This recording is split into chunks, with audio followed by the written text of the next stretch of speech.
같은 말을 해도 있어 보이고 세련되게 보이는 사람이 있습니다.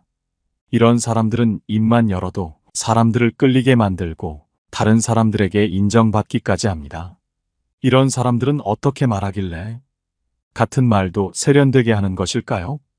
오늘은 여러분과 함께 같은 말을 해도 귀티나는 사람이 되고 대접받는 법에 대해 함께 알아보려고 합니다. 첫 번째, 누군가 물어보면 진부한 말이라도 하라. 우리는 종종 자신의 의견을 표현하는 데에 있어 큰 망설임을 겪는다. 이런 상황에서 우리는 스스로를 말을 잘 못하고 부끄러움을 타는 사람으로 보일 수도 있다. 하지만 이런 상황일수록 더더욱 말을 해야 한다. 비록 진부할지언정 말이다. 사람들과의 관계에서는 당당하게 자신의 의견을 표현하는 것이 중요하다. 하지만 내 의지와는 상관없이 마음속에서 분명한 의견이 즉각 떠오르지 않을 때가 있다. 이런 경우에는 말을 얼버무리기보다는 제 나름의 의견이 있습니다만 아직 정리가 되어 있지 않습니다. 정리되는 대로 말씀드리겠습니다라고 말하며 잠시 시간을 벌어 다른 사람들의 의견을 경청하고 자신의 생각을 신속하게 정리하여 발표하는 것이 현명하다. 이 방법을 통해 우리는 더욱 세련되고 생각이 깊은 사람으로 인식될 수 있다. 대화는 단순히 자신의 의견을 전달하는 행위만이 아니라 상호작용과 이해의 과정이다. 때로는 타인의 의견에서 새로운 관점을 발견하거나 우리가 전혀 고려하지 않았던 아이디어에 영감을 받을 수 있다. 따라서 우리는 대화 중에도 타인의 의견에 귀를 기울이는 태도를 견지해야 한다.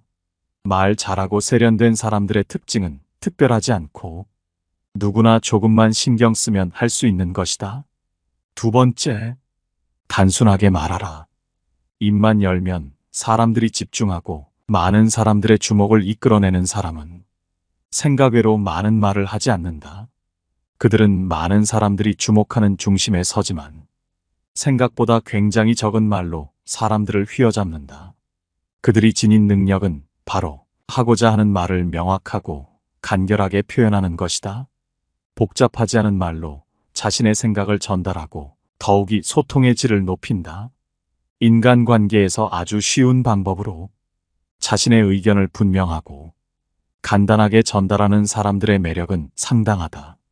우리는 종종 복잡하고 어려운 언어를 사용함으로써 자신의 지식이나 능력을 과시하고자 한다. 하지만 실제로 우리의 뇌는 간단하고 명확한 정보를 더 좋아한다. 복잡한 내용보다는 간결하고 핵심적인 메시지가 훨씬 더 잘 기억에 남으며 이해하기도 쉽다는 것이다. 그런 이유로 말이 길어지면 집중력이 흐트러지고 무슨 말을 하는지 좀처럼 이해할 수가 없다. 따라서 효과적인 소통을 위해서는 자신이 전달하고 싶은 중요한 내용만을 추려내야 한다. 이는 다른 사람들에게는 명확한 이해를, 자기 자신에게는 주목을 이끄는 행동이다. 이러한 말 습관은 감정적인 측면에서도 중요하다. 짧고 간결한 메시지는 듣는 이로 하여금 즉각적인 반응을 유발한다. 사람들이 길게 말을 풀어가며 여러 문장으로 이야기하는 것을 간결하게 요약할 수 있을 때 메시지의 전달력은 배가 된다. 셰익스피어는 실제로 이렇게 말했다. 간결함이 영혼의 지혜다. 이 말은 인간관계 속 대화에서도 그대로 적용된다. 간결하게 말한다는 것은 자신의 생각을 정리하고 불필요한 것을 걷어내며 핵심만을 남겨 전달하는 능력을 의미한다. 때로는 말이 짧고 간결하면 버릇없어 보일까 걱정하는 사람이 있지만 실제로 이는 상대방에게 존중을 표하는 행동으로 굉장히 예의 바른 사람들의 태도이다. 자신의 생각을 명확하게 전달하고 짧은 시간 동안만 얘기하는 것은 상대방이 불필요하게 시간을 쓰는 것을 막고 이해하느라 노력할 필요가 없게 만들어준다. 이것은 단순히 짧게 말하는 것과는 다르다. 단답으로 말하라는 것이 아닌 얼마든지 짧게 말할 수 있는 말을 애써 길게 만들지 말라는 뜻이다. 적은 양의 말로도 정확하고 명확한 메시지를 전달하면 그것만으로도 매력 있고 말 잘하는 사람이 되는 것이다. 말만 해도 집중받고 매력적으로 보이고 싶다면 간결함과 명확함을 추구하라. 이는 상대방에게도 기억에 남는 말이 되고 자기 자신을 확실히 각인시킬 수 있다. 세 번째, 협상 시 만만하게 보여서는 안 된다. 협상의 기술은 인간관계의 가장 미묘한 부분에서 꽃을 피운다. 이것은 단지 말뿐만 아니라 우리의 행동과 태도에서도 그 진정성이 드러난다. 협상에 있어 중요한 것은 상대방과 조화를 이루며 대화를 이끌어가는 능력이다. 이를 위해서는 무엇보다도 많은 경험이 필요하다. 마치 운동을 하듯 꾸준한 훈련과 실습을 통해 점점 더 나아질 수 있다. 하지만 이러한 경험을 쌓기 위해서는 때로는 큰 용기가 필요하다. 예를 들어 상사가 커피나 차 심부름을 시키면 그럼 다음 프로젝트에서는 제가 리더를 맡게 해주십시오라고 당당하게 요청해봐도 좋다. 상사가 그것을 승낙해 줄지 말지는 별개이지만 일단 자신감 있는 사람으로 비칠 테니 이득이다. 이렇게 일상에서부터 경험을 쌓아가며 협상의 기술을 키워나가는 것이 중요하다. 또한 협상 시에는 결코 만만하게 보여서는 안 된다. 당신이 가진 진정성과 자신감을 상대방에게 분명히 드러내야 한다. 이는 당신의 주장이나 요구에 힘을 실어주며 상대방이 당신을 진지하게 받아들이게 만든다. 이러한 과정에서 중요한 것은 상대방의 입장을 이해하려 노력하는 것이다. 이는 협상을 더욱 원활하게 만들고 서로에게 이익이 되는 결과를 도출할 수 있게 한다. 협상이란 단순히 이기고 지는 것이 아니라 서로의 입장을 이해하고 공감하며 더 나은 해결책을 찾아가는 과정이다. 따라서 협상에 임할 때는 자신감과 함께 상대방에 대한 존중과 이해의 마음을 잊지 않아야 한다. 이렇게 함으로써 우리는 더욱 성숙하고 의미 있는 협상을 이끌어갈 수 있다. 네 번째, 어떤 말을 할 것인지가 아닌 듣는 대상에 주목한다. 사람들에게 매력 있고 말 잘하는 사람으로 비춰지는 사람은 대화를 시작하기 전에 먼저 상대방의 관심사에 대해 생각한다. 이들은 결코 타인이 관심을 두지 않을 주제에 대해 이야기하지 않는다는 점에서 보통 사람들과는 다르다. 대부분의 사람들은 자기가 하고 싶은 말을 하기에 상대방의 흥미는 고려하지 않는다. 입만 열면 주목받는 사람들처럼 상대방의 흥미와 필요를 파악하여 대화를 이끈다면 더 깊은 공감대를 형성할 수 있다. 대화의 기술은 단지 적절한 말을 하는 것에 그치지 않는다. 듣는 사람의 마음과 생각을 어루만지고 그들이 진정으로 듣고 싶어하는 메시지를 전달하는 데 중심을 둔다. 이것이 바로 매력적이고 호감 가는 대화법의 핵심이다. 상대방을 이해하는 노력은 대화에서 가장 중요한 덕목 중 하나다. 대화를 나누는 상대방의 관심사, 기분, 상황 등을 고려하는 것은 대화의 질을 한층 높일 수 있는 방법이다. 상대방의 시선에서 사물을 바라보고 그들의 관점을 이해하려 노력할 때 비로소 진정한 의사소통이 이루어진다고 할 수 있다. 또한 상대방이 관심을 가질 만한 주제를 선택하는 것이 중요하다. 이는 대화를 더욱 흥미롭고 생동감 있게 만들 뿐만 아니라 상대방이 대화에 더 적극적으로 참여하게 하는 열쇠가 될 수 있다. 사람들은 자신의 관심사나 필요와 관련된 이야기에 더 귀를 기울인다. 따라서 상대방의 관심사를 미리 파악하고 그에 맞는 주제를 준비한다면 대화는 더욱 풍부하고 의미 있는 시간이 된다. 이처럼 매력적으로 말하고 싶다면 상대방의 입장에서 생각하고 그들의 관심과 필요를 최우선에 두어라. 단순히 말을 잘하는 기술보다는 인간적인 공감과 이해를 바탕으로 하는 것이 더 매력 있는 소통 방법이다. 대화의 목적은 정보의 단순한 전달을 넘어서 서로의 마음과 생각을 교류하는 것에 있다. 누군가와 대화할 때 이러한 원칙을 기억한다면 인간관계에서 매력적인 사람이 될 수 있다. 다섯 번째, 물러서야 할 때는 우아하게 물러서라. 우아하게지는 법이란 심리적으로 내가 상대방보다 위에 있다고 믿는 것이다. 어른과 아이 정도의 차이라고 생각하면 얼마든지 승리를 양보할 수 있다. 협상이나 토론에서 쉽게 자신의 의견을 접고 다른 사람의 생각을 따르는 것은 그 사람이 원칙이 없어 보일 수 있다. 하지만 자신의 의견만이 옳다고 고집하는 건 역시 다른 사람과의 소통을 어렵게 만든다. 토론이나 협상에서는 때로 자신의 의견을 단호하게 피력해야 할 때가 있지만 상황에 따라 우아하게 물러설 줄 아는 것도 중요하다. 이는 대화를 더 지혜롭게 이끌 수 있는 방법 중 하나이다. 우아하게 물러서는 것은 상대방의 의견을 존중하는 동시에 자신의 내면적 평화와 우위를 유지하는 행위이다. 이는 상대방에게도 긍정적인 영향을 미쳐 서로의 관계를 보다 원만하게 만들 수 있다. 우리는 이를 통해 상대방과의 관계에서 더 큰 성숙과 이해를 얻을 수 있다. 때로는 우리의 의견이 받아들여지지 않거나 우리가 틀렸다는 것을 인정해야 할 때가 있다. 이런 상황에서 우아하게 물러서는 것은 우리가 그 상황을 이해하고 더 나은 소통의 길을 모색하고 있음을 보여준다. 우리는 이를 통해 스스로를 더 잘 이해하고 타인과의 관계를 더 깊게 만들 수 있다. 결국 우아하게 물러서는 것은 우리가 진정으로 원하는 것이 무엇인지, 그리고 우리가 어떻게 하면 서로 이해하고 존중할 수 있는지에 대한 깊은 이해에서 비롯된다. 우리는 이를 통해 더 나은 대화자가 될 수 있으며 우리의 관계를 더욱 풍부하게 만들 수 있다. 6번째, 진심은 감추지 않는 것이 유리하다.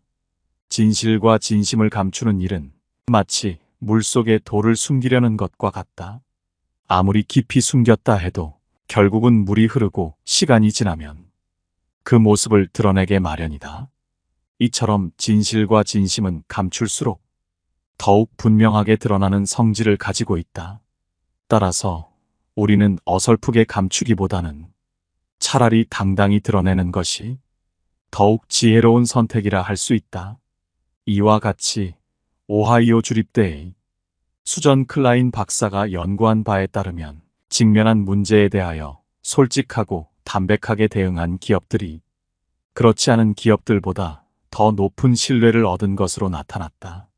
이는 진실을 솔직하게 인정하고 이에 대응하는 것이 어떠한 위기 상황에서도 더 긍정적인 결과를 가져올 수 있음을 시사한다.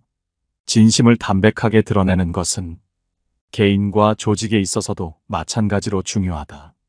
사람들은 본능적으로 진실과 진심이 담긴 말에 더 깊은 공감과 신뢰를 느낀다. 그러므로 우리가 타인과의 관계에서나 사회적 상황에서 직면하는 어려움에 있어서도 진실과 진심을 솔직하게 표현하는 것은 결국 자신을 보호하고 타인과의 신뢰를 구축하는 데 있어서 가장 현명한 방법이다. 무엇보다 중요한 것은 진심을 표현하는 것이 단순히 말로 하는 것에 그치지 않고 행동으로도 그 진실성을 보여주어야 한다는 점이다. 말과 행동이 일치할 때 우리의 진심은 더욱 강력한 힘을 발휘하게 되며 이는 우리 자신은 물론이고 우리가 속한 공동체에도 긍정적인 변화를 가져올 수 있다. 따라서 우리는 진실과 진심을 감추기보다는 그것을 당당히 드러내며 살아가는 것이 얼마나 중요한지를 항상 기억해야 한다. 7번째, 상황에 맞는 침묵을 이용하라. 입만 열면 주목받고 매력적으로 말하는 이들은 아무 때나 말하지 않는다. 이들은 말할 때와 침묵할 때를 정확히 구분한다. 때로는 말을 아끼며 침묵을 선택함으로써 상황을 자신의 편으로 만들 줄 안다. 침묵은 단순히 말을 하지 않는 것이 아니라 상대방의 말에 귀 기울이고 상황을 파악하며 적절한 순간을 기다리는 과정이다. 이런 침묵 속에서 사람들은 자신의 생각을 정리하고 더 나은 말을 할 수 있게 만들어준다. 상황에 맞는 침묵은 그 자체로 하나의 강력한 메시지가 될 수 있다. 사람들이 자신의 주장이나 의견을 나열할 때 침묵을 유지함으로써 분위기를 전환시키고 더 좋은 의견을 낼 수 있게 해준다. 게다가 여러 사람들 간의 상반된 의견에 대해 신중하게 생각할 시간을 가질 수 있고 그들의 의견을 종합하여 결론을 지을 수도 있다.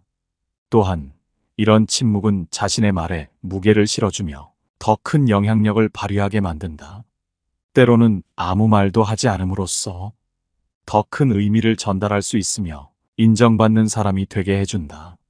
물론 상황에 맞는 침묵을 활용하는 것은 쉽지 않다. 적절한 침묵의 타이밍을 찾기 위해선 많은 관찰과 연습이 필요하다. 대화 중 상대방의 반응, 분위기, 감정의 변화를 세심하게 살펴야 한다. 이를 통해 대화의 흐름을 읽고 언제 말을 시작하고 언제 침묵을 지켜야 할지 결정할 수 있다. 또한 침묵은 협상이나 논쟁에서 특히 유용하다. 침묵을 통해 상대방에게 압박감을 주고 자신의 주장을 더 명확하게 하며 상대의 의견을 더욱 주의 깊게 들을 수 있다. 상대가 자신의 주장을 끝내면 잠시 침묵을 유지함으로써 상대방의 긴장을 유도할 수 있고 이로 인해 협상에서 유리해질 수 있다. 이처럼 침묵은 상황을 통제하고 대화의 흐름을 자신에게 유리하게 만들 수 있는 효과적인 도구다. 적극적인 청취와 상황 이해 능력은 상황에 맞는 침묵을 가능하게 한다. 따라서 이러한 능력을 키우기 위해선 대화 중에 상대방의 말에 집중하고 그들의 입장을 이해하려 노력해야 한다. 이는 상황에 맞는 침묵을 통해 의사소통의 질을 높이고 더 매력적으로 소통할 수 있는 길을 열어줄 것이다. 8번째, 토론은 선공보다 후공이 좋다. 내가 먼저 토론을 전개하면 논의의 주도권을 잡을 수 있을지는 모르지만 내 속내를 상대방에게 들킬 위험이 있다. 따라서 상대에게 먼저 하고 싶을 만큼 말하게 만들고 그동안 그의 논리에 따라 천천히 반론을 생각하는 것도 좋은 방법이다. 상대방으로부터 그들의 논리와 주장을 먼저 들어봄으로써 우리는 그들의 생각의 틀과 그 안에서의 취약점을 파악할 수 있다. 이는 마치 바람이 불 때 나뭇잎이 어느 방향으로 흔들리는지 관찰하는 것과 같다. 상대방의 논리를 천천히 그리고 깊이 이해하려 노력함으로써 우리는 더욱 효과적인 반론을 준비할 수 있다. 이 방식은 상대방의 주장을 완전히 이해하고 나서야 비로소 우리의 의견을 제시함으로써 훨씬 더 강력한 반박을 할 수 있게 해준다. 이러한 접근 방식은 토론뿐만 아니라 일상생활의 다양한 상황에서도 유용하게 적용될 수 있다. 상대방의 의견을 충분히 듣고 나서야 비로소 우리의 의견을 제시함으로써 우리는 더욱 신중하고 효과적인 의사소통을 할 수 있다. 이는 대화 상대방에 대한 존중을 표현하는 방법이기도 하며 결국에는 우리 자신의 주장을 더욱 설득력 있게 만들어준다. 토론에서 후공을 선택하는 것은 단순히 전략적인 선택을 넘어서 상대방의 의견을 진심으로 경청하고 이해하려는 자세를 반영한다. 이러한 접근 방식은 우리가 보다 균형 잡힌 시각을 유지하고 상호 존중의 기반 위에서 더욱 건설적인 대화를 이끌어낼 수 있게 해준다. 따라서 우리는 토론뿐만 아니라 일상 대화에서도 이러한 원칙을 적용함으로써 보다 의미 있는 대화를 나눌 수 있을 것이다. 9번째, 상대방의 말을 끊지 마라. 대화에서 매력적인 사람이 되고 싶다면 상대방의 말을 끊는 습관을 없애라. 말을 끊는 태도가 대화에 능동적으로 참여하고 있음을 드러낸다고 생각한다면 절대 그렇지 않다. 다른 사람의 말을 끊는 태도가 극히 예의 없는 태도로 여겨진다는 사실을 차치한다 하더라도 이런 태도는 보이는 능력에도 극히 부정적으로 작용한다. 대화 중에는 상대방이 자신의 의견을 충분히 표현할 수 있도록 기다리는 인내심이 필요하다. 상대의 말을 끝까지 듣고 나서 자신의 의견을 정리해 말하면 더 생산적이고 의미 있는 대화가 이루어진다. 상대의 말을 끊는 습관이 있다면 대화 중 끝까지 경청하는 연습을 하며 점진적으로 습관을 고칠 수 있다. 말을 끊지 않고 경청하는 것은 타인에 대한 존중과 이해를 바탕으로 한다. 대화 중에는 상대방의 말에 귀 기울이고 상대의 의견을 존중하는 태도를 보여줘야 한다. 이를 통해 상대방과의 관계를 강화시키고 긍정적인 분위기를 조성할 수 있다. 상대의 말을 끊는 습관이 있다면 먼저 이러한 습관을 인식하고 고치려는 의지를 가져야 한다. 이를 위해 대화할 때는 상대방의 말이 끝날 때까지 기다렸다가 자신의 의견을 말하는 연습을 할 수 있다. 또한 대화 중에 상대방의 의견을 명확하게 이해하고자 노력하며 필요시 질문을 통해 상대의 의견을 더 깊이 탐색할 수 있다. 결국 상대방의 말을 끊지 않고 제대로 듣는 것은 좋은 대화를 위한 중요한 요소다. 오늘 함께 알아본 지혜가 어떠셨나요? 같은 말도 세련되게 하는 사람의 9가지 특징에 대해 알아봤는데 아마 이 중 어려운 것은 없을 거라고 생각합니다. 여러분의 생각을 댓글로 남겨주시기 바라며 영상은 이것으로 마치도록 하겠습니다. 깨달음의 광장입니다.